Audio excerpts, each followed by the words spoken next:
بسم اللہ الرحمن الرحیم۔ السلام علیکم۔ اسکول میں یک دم جیسے بھگدڑ سی مچ گئی تھی۔ یہ بریک ختم ہونے کے بعد کا وقت تھا۔ یوں تو روزانہ پورے 40 منٹ کی بریک دی جاتی تھی، مگر آج نہ جانے کیا ہوا تھا کہ 25 منٹ پر ہی بریک ختم ہونے کی گھنٹی بجا دی گئی تھی اور تمام طلباء کو اپنی اپنی جماعتوں میں جانے کا کہہ دیا گیا تھا۔ لڑکیوں کو اپنی اپنی جماعتوں میں بیٹھے 20 منٹ گزر گئے تھے، مگر اب تک ان کی جماعت میں کوئی استانی نہیں آئی تھی۔ اڑتی خبر پہنچ چکی تھی کہ آج اسکول میں کوئی غیر معمولی واقعہ ہوا ہے، لیکن وہ واقعہ کیا تھا؟ بچیاں ابھی تک اس واقعے سے لا علم تھیں۔ سب اپنی اپنی سوچ کے مطابق چمگمیاں کرنے میں مصروف تھیں کہ جب اسپیکر پر ابھرنے والی آواز نے سب کو اپنی طرف متوجہ کر دیا تھا، سب کی ہی کان کھڑے ہو چکے تھے۔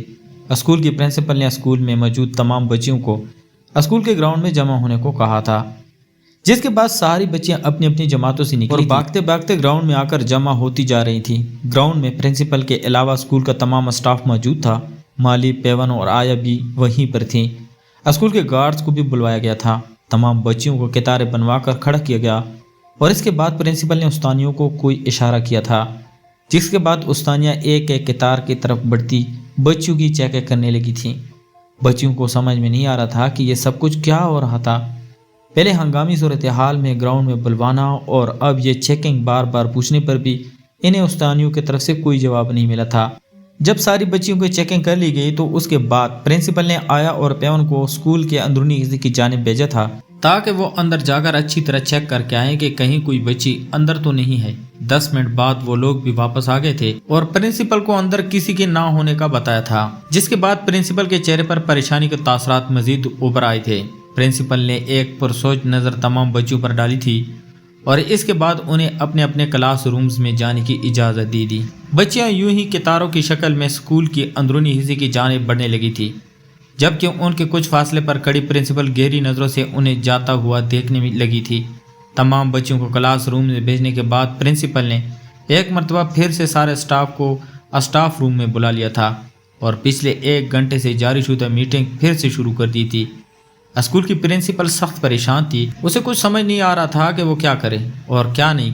اسے کچھ بھی کر کے حقیقت کا پتہ چلانا تھا، نہیں تو وہ بات اس کی نوکری پر آ سکتی تھی۔ صرف اس کی نوکری ہی نہیں بلکہ آج جو واقعہ ہوا تھا، اگر وہ غلطی سے بھی باہر نکل جاتا تو اسکول کی ساری ساکھ خراب ہو جاتی تھی۔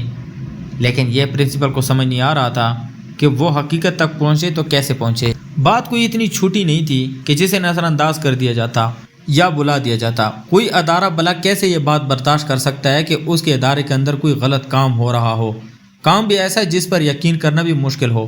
پرنسپل ایک مرتبہ پھر سے 1 گھنٹہ قبل ہونے والے واقعے پر نظر ثانی کرنے لگی تھی۔ 11:15 کا وقت تھا۔ اسکول بریک ہونے ابھی صرف 10 جب پرنسپل نے اپنے لیے لنچ منگوایا اور پھر اپنے کمرے میں نکل کر اسٹاف روم کی طرف آ گئی تاکہ اسٹاف روم میں ٹیچروں کو آگاہ کر سکے کہ تمام بچیوں کی ڈائری پر فرسٹ ٹرم کی ڈیٹ شیٹ لازمی اٹیچ کر دیں، کیونکہ امتحانات شروع ہونے میں صرف 5 دن باقی رہ گئے تھے۔ یہی سب کچھ کہنے پر وہ اسٹاف روم آئی تھی، لیکن جو ہی وہ اسٹاف روم کے دروازے پر پہنچی، عین اسی وقت اس کے کانوں میں کسی نامعلوم بچے کی رونے کی آواز سنائی دی تھی۔ پرنسپل نے حیرت سے مڑ کر اپنے ارد گرد دیکھا تھا۔ اسکول میں نامعلوم بچے کی رونے کی آواز حیران کن تھی۔ یہ آواز تو صرف اسپتالوں اور کلینک وغیرہ پر سنی جاتی ہے، تو پھر اسکول میں؟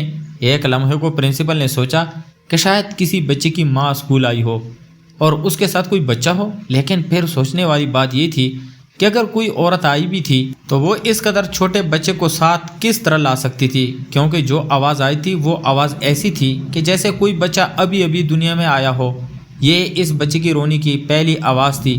پرنسپل کو دروازے پر کھڑا دیکھ کر ٹیچر بھی اٹھ کر اس کے پاس آ کھڑی ہوئی تھی اور انہوں نے بھی وہ آواز بخوبی سنی تھی۔ بچے کی رونے کی آواز بس تھوڑی ہی دیر آئی تھی، اس کے بعد خاموشی چھا گئی تھی۔ پرنسپل حیرانی سے ٹیچروں کی جانب دیکھتی ہوئی آواز کے تعاقب میں چل پڑی تھی۔ ٹیچرز بھی مارے تجسس کے اس کے پیچھے پیچھے ہولی تھی۔ ان کو یہ بات سمجھنے میں دیر نہ لگی تھی کہ بلا شبہ یہ آواز اسٹاف ٹوائلٹ سے آ رہی تھی۔ یہ ٹیچرز واش روم تھا۔